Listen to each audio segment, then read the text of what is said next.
So again, here's the final, how it looks. And I'd like to also give a shout out to the Model 3 Owners Club for their video on installing the camera in a Model X. I used that for helping me out and install mine, and hopefully added a few more things to help you do it even better. Here's a recap of my install of a Blackvue camera in a Tesla Model X 2018. First thing that I would recommend doing that I didn't do myself is actually mount the camera. That way you know exactly how much cable you need to leave out. And I was a little short on my secondary camera, which means I had to move the camera in a little bit off center there. But after you mount your camera, the next thing you want to do is you want to remove this piece here.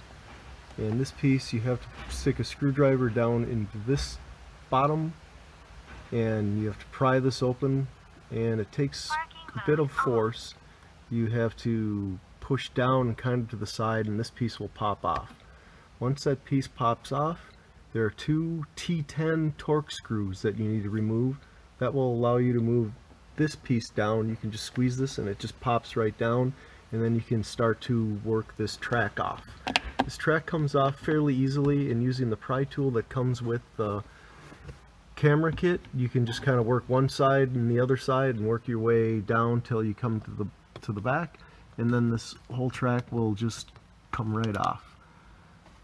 Once the track is off, there is a piece of like channel in there that the wires are run in, and there's a slit on the one side. That channel has to be snapped out from underneath this track.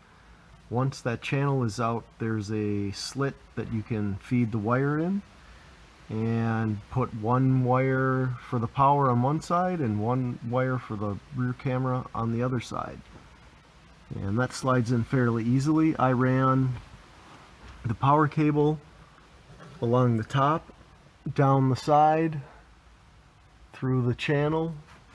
I don't know if you can see this, right through this spot here. So it comes down, I pulled this panel off. This panel snaps off. There's a piece in the middle here that kind of slides to the side before you can pull it off completely. And then it makes it easier just to run the cable through here. You can see I can't quite get it all the way in there, but it runs along the channel there. And there's also a T15 screw there that you can loosen that makes it a little easier to get the cable run in there. And then you can run it along the seal here, and you can run it all the way down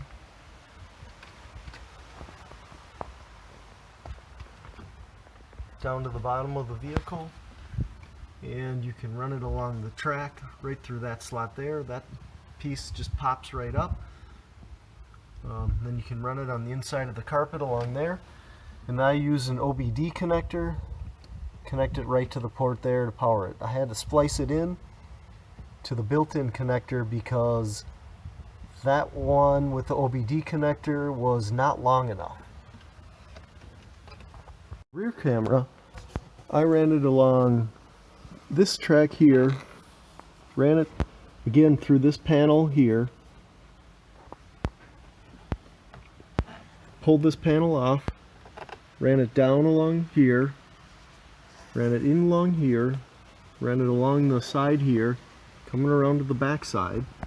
You can see I couldn't quite get it tucked in here. I'm not sure if that's even possible. So it sticks out a little bit, which I don't really care for, but it seems to be okay. And then ran it along the track, or on the inside of the door, all the way along, all the way through, back down and around. Actually ran it through to this line here. You can see a little bit of the cable sticking out there, and then underneath and around. From the inside of the trunk, comes around here, around to the back, and up in here.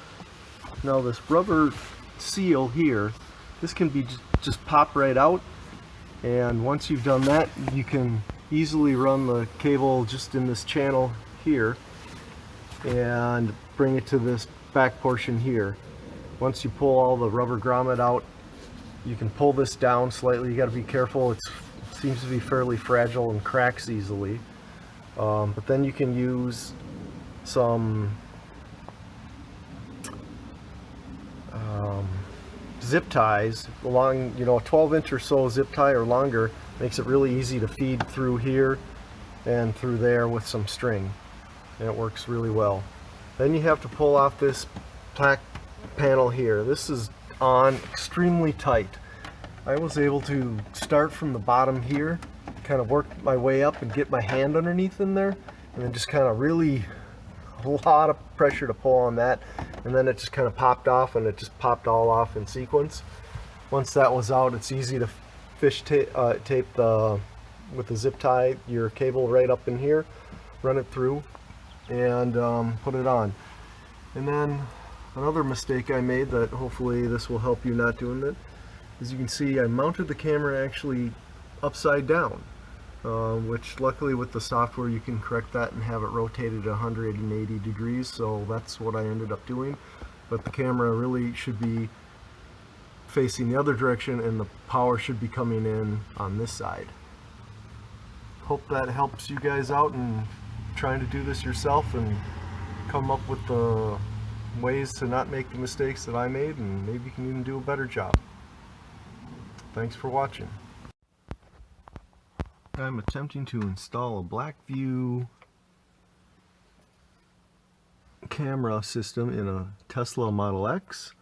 As you can see, the hardest part is getting that mirror portion pulled apart, and by sticking a screw in the very bottom and applying a bit of force to pull this piece off, it takes a lot of force to get that piece off, but once you get that off, there are two T10 screws on the bottom that need to be removed underneath there. And then you can pull this top portion off by squeezing those two sort of indented areas and pull it down. And then you can gently start to pry the track off. I use the pry tool from either side and just kind of snap one section off at a time and work your way down until the whole thing comes off. Once you have that out, you can pull this channel that contains the wires out, but it's sealed with a tape, like a piece of Scotch tape, and you need to pull that off in order to get the wires inside there. I will be attempting to power my Blackvue camera with this unit here through the OBD port. The problem is the cable with this seems to be about 3 feet short of what it needs to be.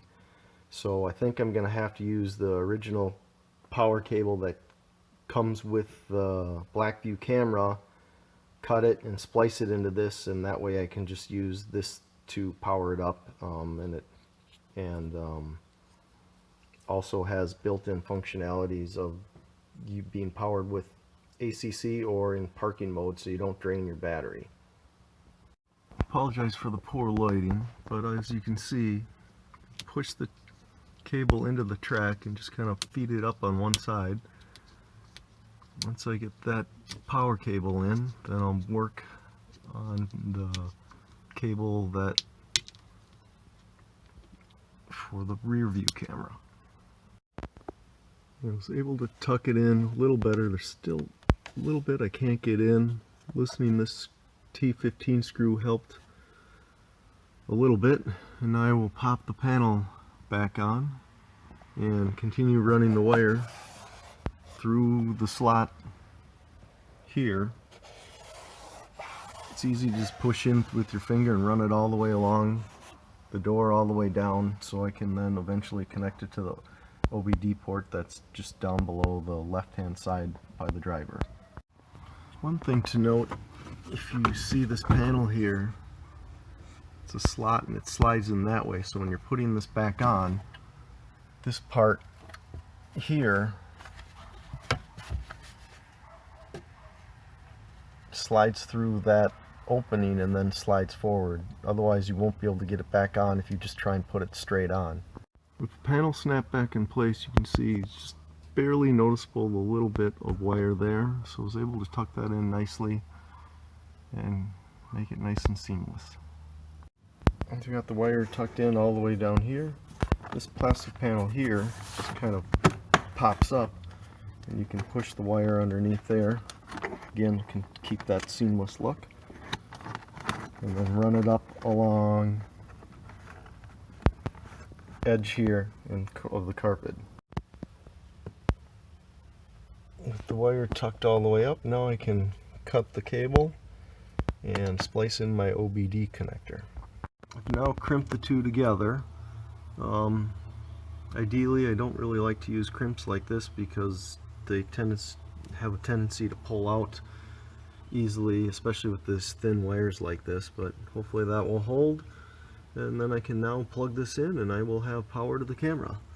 The OBD port is just right there, so it makes it easy to just plug in and get power right there, and I can tuck the excess cables right back in there and it should be good to go. For the back camera, I ran it along the inside here. Don't really like that. See if I can fix that a little, make that a little better, but this knitting seems to be all tied together, so I'll have to see if I can fix that. Ran it around, all the way around through here. This gets really tight in the corner. And coming along here is also very tight, and then along this seam line underneath here, running all along here, back along the bottom here. This part comes off fairly easily, and then around the back. You can run it then up along here, and this seal pulls out, and you can tuck the wire then behind this and get it to over here, where now I'm going to pull it through. You just kind of got to be careful with this panel because it does kind of crack. And I'll pull it up through there and through the grommet so I can put it up against the back windshield. The lower grommet on my vehicle is actually taped to the wires. I'm not sure if you can see this, but there's part of the rubber seal is right there, and it's actually taped to this wiring harness. Pulling off this rear trim piece was kind of difficult. Started on the one end, pulled extremely hard to get it to finally pop, and then it all just kind of came right out. But it's very hard to get it going, and you got to use a lot of force to pull it off, but at the same time you want to be careful so you don't break it. This is kind of what the piece looks like down here. Tape the end with electrical tape of the cable to the string so it'll hopefully pull through easier. And I'm going to try and be very careful at pulling it through so I don't do anything with any of those wires that are kind of hanging out there. Here's the finished product after fishing the wire through the grommet. Grommet's replaced, and a little excess zip tied to the end over there and wound that way. And now I just have to put the final trim piece back on and it should be good to go.